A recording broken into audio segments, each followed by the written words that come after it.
Muy buenas, bienvenidos y bienvenidas a la Guardilla del Cineasta, yo me llamo Fran y hoy vamos a conocer 10 curiosidades sobre cómo se hizo la película Gladiator.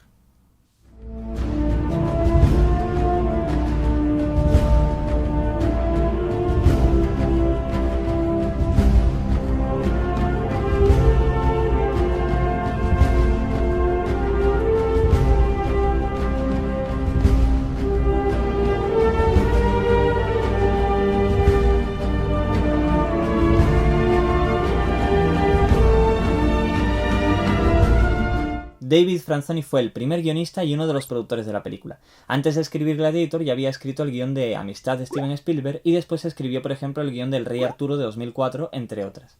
Siendo más joven, viajó por Europa, visitó muchos coliseos y leyó un libro titulado Those About to Die de Daniel Mannix, que él siempre consideró que sería una gran película y que hablaba precisamente del Coliseo romano. Justo después de escribir Amistad, estando aún en Roma, empezó a desarrollar el guión de Gladiator. Se puso en contacto entonces con Douglas Wick, que sería uno de los productores de la película, al cual le mandó varios estudios precisamente del Coliseo romano y de los juegos que se desarrollaban en él, y a ambos les llamó la atención que parecían realmente contemporáneos, porque todos hablaban de lo mismo, de una sociedad que se estaba olvidando de los problemas importantes por el ocio. Les ofrecerá magia y la plebe se distraerá. Les quitará su libertad y seguirán rugiendo.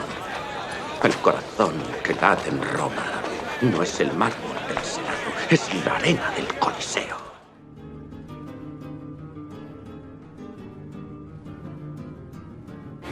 Y fue entonces cuando el guionista se reunió con Walter Parkes y Steven Spielberg para ofrecerles la película. Y ambos dijeron que sí porque aunque hacía muchos años, la verdad, que ninguna película de romanos triunfaba en Hollywood, estaban de capa caída por lo que fuera, a ambos les pareció que, sin embargo, el personaje protagonista y la historia eran muy sólidas y les llamó mucho la atención ver un viaje del héroe al uso desarrollado en la arena del Coliseo romano. Entonces, Walter Parkes, que se convirtió en productor ejecutivo de la película junto con Douglas Wick, el productor que ya hemos citado antes, se reunieron con Ridley Scott para ofrecerle la dirección. Hay que tener en cuenta que aunque hoy en día casi todo el mundo conoce a Ridley Scott por sus películas, en ese momento ya era una persona muy reconocida en la industria porque había dirigido las películas Aliens, Thelma y Louise, 1492 o Blade Runner, entre muchas otras. En palabras de los productores, le ofrecieron la realización a Ridley Scott porque consideraban que era un director capaz de contar grandes historias de personajes sin olvidar la narrativa, aunque se tratasen de grandes superproducciones. A la reunión llevaron una copia del guión y una ilustración de un cuadro titulado Police Verso de Jean-Léon Gérôme, en el cual se podía ver el Coliseo romano.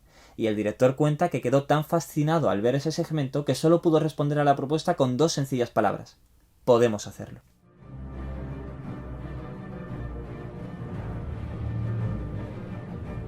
Y es en este momento concreto cuando entra en el terreno de juego nuestro segundo guionista, John Logan. Básicamente le contrataron para que hiciera la historia menos concreta, ya que al fin y al cabo se trataba de una película, no de un documental histórico de Roma, y para que revisara los diálogos, porque tenía mucha experiencia previa como dramaturgo. Sin embargo, aquí empezaron los conflictos con el primer guionista, debido principalmente a todos los cambios que se empezaron a realizar en el guión original. Entre ellos, el más importante, el fundamental, fue la muerte de la familia de Máximo. Y sí, has oído bien, en la primera versión del guión la familia no moría, la película no iba de venganza, iba de cómo Máximo tenía que huir y quería volver a casa con ellos. Sin embargo, decidieron que Cómodo matase a la familia para implicar emocionalmente al espectador y para motivar al personaje de Máximo en la película. Evidentemente el primer guionista se negó, pero desoyeron sus consejos y siguieron cambiando otros elementos del guión. Por ejemplo, un enfrentamiento entre Máximo y un rinoceronte en Marruecos, en la costa de África, y la muerte de Lucila, el personaje, justo 20 minutos antes de terminar la película, como motivación extra para el personaje de Máximo. Sin embargo, estos dos últimos cambios no se llegaron a meter en la película, pero uno que sí se metió, y este es muy importante, fue el enfrentamiento final entre Máximo y el emperador en la arena del Coliseo. ¿Y qué puede ser más glorioso que retar al mismísimo emperador en el gran Coliseo? A ver, al margen del rigor histórico que pueda tener esto, que ya hemos dicho que se trata de una película, no de un documental, el problema era que el enfrentamiento no tenía ninguna lógica por guión, ya que si están planteando toda la película diciendo que Máximo es el mayor guerrero de Roma, ¿qué lógica tiene que el emperador decida enfrentarse a pecho descubierto con él en mitad del Coliseo? Por esto, metieron la escena del acuchillamiento justo antes para intentar justificar el terreno de lo que vendría después. Entonces, y con todos estos problemas en la historia y con el guión sin terminar, la producción dio luz verde al proyecto y decidió hacer una lectura con todo el reparto en Londres 2 semanas antes de empezar a rodar la película.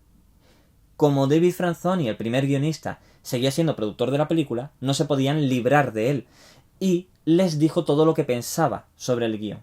La producción le respondió alegando que su trabajo se limitaba ya a una mera colaboración y que no implicaba compromiso. Y sí, la lectura fue tan mal como te estarás imaginando, y entonces decidieron contactar con Bill Nicholson.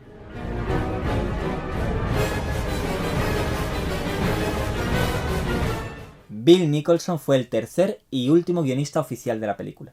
Además de Gladiator, escribió también las películas El primer caballero, dirigida por Jerry Zucker, Búho gris, dirigida por Richard Attenborough, o fue, por ejemplo, uno de los guionistas que trabajó en la adaptación del musical Los Miserables en su última versión en la pantalla grande en 2012. Después de la, cuanto menos desafortunada lectura que hicieron en Londres, Douglas White contactó con Bill Nicholson para pedirle ayuda, y este le mandó un memorándum de aproximadamente unas 2 páginas diciéndole las cosas que él creía que funcionaban y las que no en el guión, y qué sería lo que haría él para mejorarlo. Entonces el productor le llevó este memorándum a Walter Parkes y decidieron contratarlo.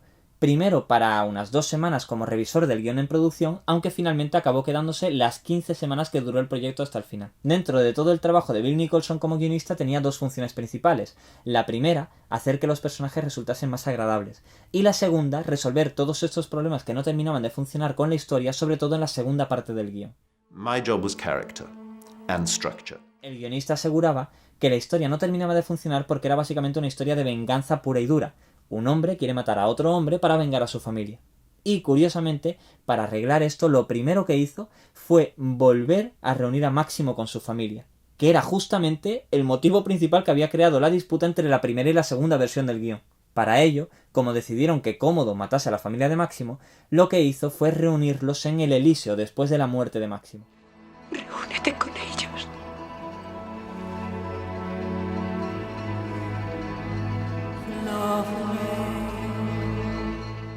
Y para conseguirlo fue metiendo distintas escenas en la película en las que Máximo reza a su familia con estas pequeñas estatuas que lleva siempre consigo, o, por ejemplo, habla con Juba, con el otro esclavo, sobre cómo al final se reunirá con ellos en algún momento.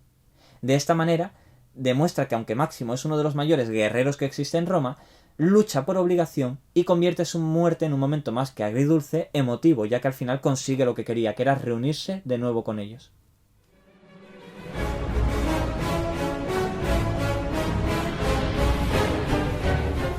El reparto estaba encabezado por Russell Crowe como Máximo y Joaquín Phoenix interpretando al personaje de Cómodo. Ambos fueron nominados al Oscar por la película, aunque finalmente solo se lo llevó Crowe. Phoenix tuvo que esperar varios años más hasta que se lo llevó recientemente por la película El Joker. Y como creo que por todas y todos es más que conocida la carrera de ambos actores, no voy a entrar demasiado en desarrollarla. Lucilla fue interpretada por Connie Nielsen, a la cual también podemos ver en las películas Pactar con el Diablo, Retratos de una obsesión, o las más recientes Wonder Woman y La Liga de la Justicia, entre otras. Juba fue interpretado por el actor de Jimon Hunsu, que también tiene una extensa trayectoria en cine y televisión y al cual pudimos ver en las películas Amistad, Diamante de Sangre, Guardianes de la Galaxia o la versión más reciente del Rey Arturo, entre otras. El senador Graco fue interpretado por Derek Jacobi, al cual también podemos ver en las películas Hamlet, La Brújula Dorada, El Discurso del Rey. Y por último, el personaje del emperador Marco Aurelio fue interpretado por el mítico actor inglés Richard Harris, al cual todas y todos hemos podido ver, supiéramos que era él o no, en uno de sus últimos personajes interpretados en el cine, el profesor Albus Dumbledore, en las películas Harry Potter 1 y 2, antes de que falleciese y fuera sustituido en la franquicia. Gryffindor, con 60 puntos.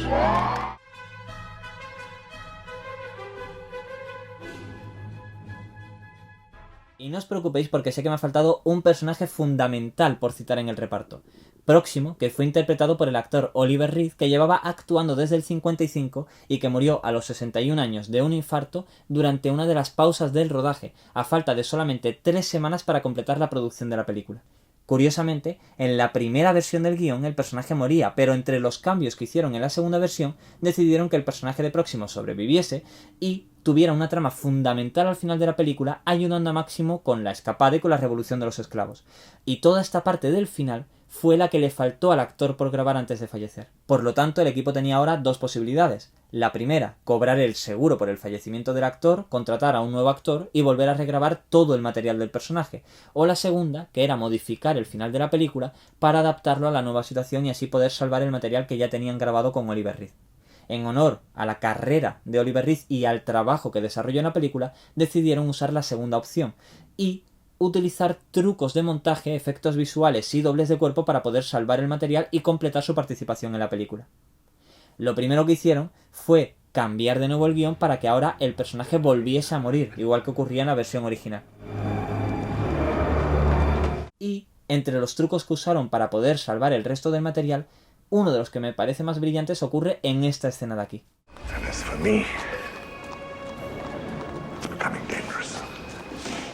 Cuando se grabó, el personaje de Próximo y Máximo discutían porque el segundo le pedía ayuda al primero, él se negaba y al final se quedaba enfadado mirando al vacío. Sin embargo, a un miembro del equipo se le ocurrió una idea, y era que ya que el personaje de Próximo idolatraba al emperador Marco Aurelio, El símbolo de tu libertad. Él me tocó en el hombro y me hizo libre. ¿Conocías a Marco Aurelio? No he dicho que le conociera, digo que una vez me tocó en el hombro. si ponían una frase de Máximo que no estaba cuando grabaron originalmente la escena, en la cual alababa al emperador o lo citaba o se acordaba de él, la mirada final de Próximo, en lugar de ser de enfado, parecería que era de duda sobre si ayudar o no al personaje de Máximo ahora. God.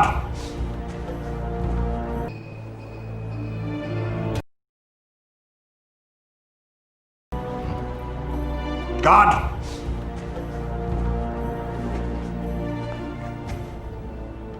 You killed the man who set you free. Otro de los trucos que usaron fue para la muerte del personaje, que no estaba grabada porque evidentemente, como he dicho, no estaba previsto en la última versión del guión que muriese.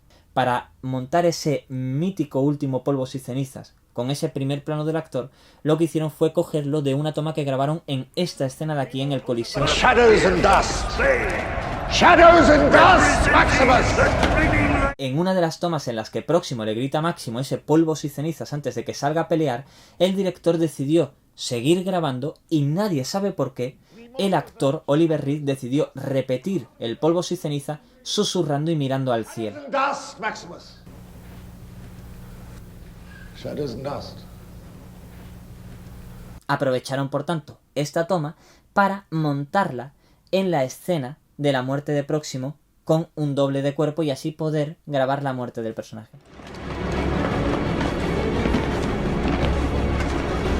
Shadows and dust. De hecho, al final de la película era Próximo el que cerraba la historia, enterrando la espada de madera en el Coliseo de Roma. Sin embargo, como esto tampoco se pudo grabar, decidieron cambiar el guión para que fuera Juba, en este caso, el que cerraba la película enterrando las figuras de madera de Máximo en la arena del Coliseo.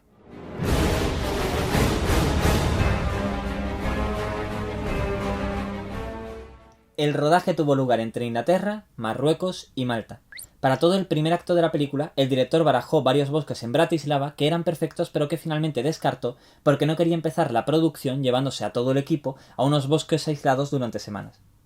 Encontraron entonces un bosque en Inglaterra que estaba como a 1 hora y media aproximadamente de Londres y que el Departamento de Medio Ambiente del gobierno iba a quemar para poder reforestarlo porque los árboles eran muy viejos y estaban muy secos.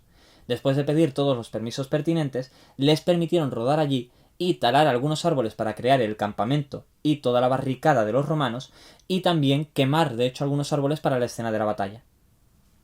Por ello, todos los días desde antes de las 7 de la mañana hasta aproximadamente las 4 de la tarde, rodaban la escena de la batalla en el bosque y sobre esa hora, que era cuando se les iba más o menos la luz, cruzaban la loma y se iban al otro lado para grabar la escena del campamento de los romanos que iba después de la batalla. Todo esto lo hacían mientras seguían terminando el guión de la película, que no estaba completo, y de esta manera consiguieron en aproximadamente unas 3 semanas y media grabar todo el primer acto de la película hasta la huida de Máximo. Curiosamente, después de esto se marcharon a Marruecos, pero el rodaje superó al guión de la película, y como no tenían más material que grabar, durante algunos días estuvieron grabando La caravana de los esclavos y La escuela de gladiadores de Próximo, hasta que pudieran seguir avanzando el guión.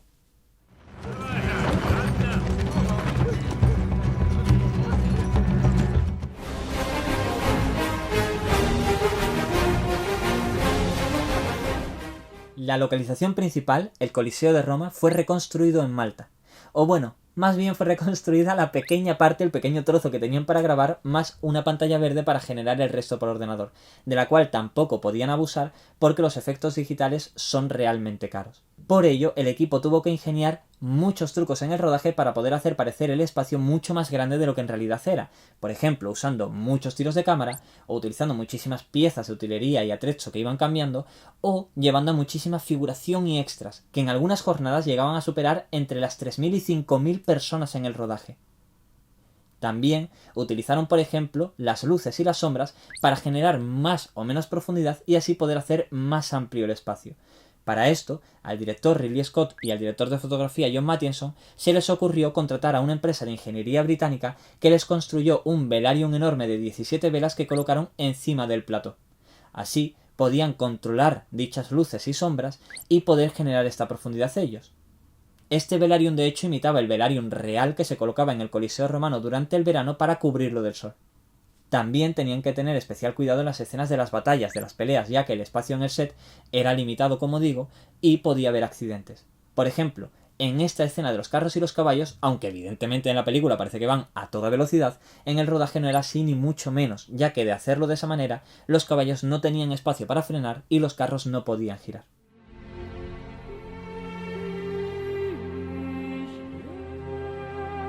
La tan reconocidísima banda sonora de Gladiator fue compuesta por Hans Zimmer y Lisa Gerrard, que además se encargó de cantar todas las canciones que oímos en la película. Al componerla, se inspiraron fundamentalmente en piezas de Richard Wagner, sobre todo para las escenas de las batallas. Además, Lisa Gerrard cuenta que en ocasiones el director iba a darle algunas indicaciones cuando estaba grabando las canciones. Por ejemplo, en esta canción tan reconocida de la escena del final de la película cuando Máximo se reencuentra con su familia en el Elíseo, el director le dijo que imaginase la mano de Máximo, en lugar de rozando el trigo, rozando el pelo de una mujer, para que así intentase evocar por medio de la música las sensaciones que le transmitía dicha imagen. La banda sonora fue nominada a un Oscar, a un Emmy, y ganó un Globo de Oro, convirtiendo a Lisa Gerrard en la primera mujer de la historia en ganar ese premio en dicha categoría.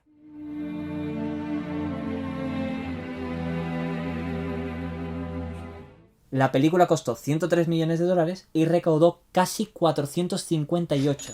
Fue un verdadero y rotundo éxito de taquilla, de crítica y de público, y revitalizó el género del peplum en Hollywood, que no es otra cosa que las películas épicas basadas en civilizaciones antiguas, sobre todo grecorromanas. De hecho, fue el segundo peplum de la historia en llevarse un Oscar a Mejor Película, ya que el primero había sido la película Ben-Hur en el 59. Gladiator fue nominada a 12 Oscars, de los cuales se llevó 5, a Mejores Efectos Visuales, a Mejor Mezcla de Sonido, Mejor Diseño de Vestuario, Mejor Actor Protagonista para Russell Crowe y el ya citado Mejor Película. Varios miembros del equipo se preguntaban por qué Ridley Scott no se había llevado el Oscar a Mejor Director, aunque sí se lo habían llevado a Mejor Película, pero curiosamente esto no es tan raro como parece y ha pasado en otras ocasiones. Por ejemplo, en el caso de Steven Spielberg con la película Tiburón. De hecho, y alabando la figura como trabajador de Ridley Scott, uno de los editores cuenta que, después de la gala, cuando estaba en la fiesta de celebración, se marchó como a las 5 de la mañana en un taxi para volver al trabajo y se encontró con Ridley Scott, que ya estaba trabajando desde después de la gala, tomando notas para su siguiente película, Black Hawk Derribado.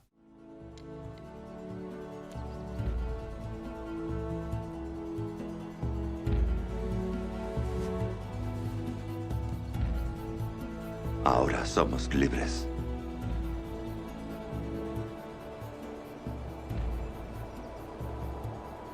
Volveremos a vernos.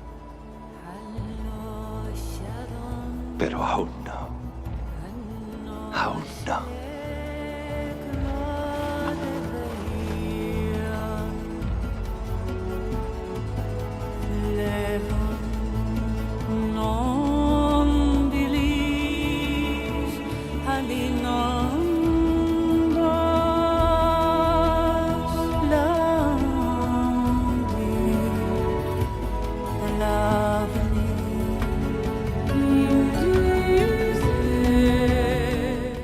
Y hasta aquí nuestro vídeo con 10 curiosidades sobre cómo se hizo la película Gladiator. Espero, como digo siempre, que te haya gustado y si no, pues al menos que te haya entretenido, y si es así, por favor dale a like, suscríbete y comparte este vídeo para que podamos llegar a mucha más gente y que así podamos seguir trayendo mucho más contenido de cine aquí mismo, en la Guardilla del Cineasta. Yo me llamo Fran, gracias de corazón por verme y si quieres también escríbenos aquí debajo en los comentarios qué te ha parecido el vídeo, o sobre qué películas te gustaría que hablase en el futuro, o sobre qué temas, o cualquier otra cosa. Gracias por vernos y nos vemos en la próxima.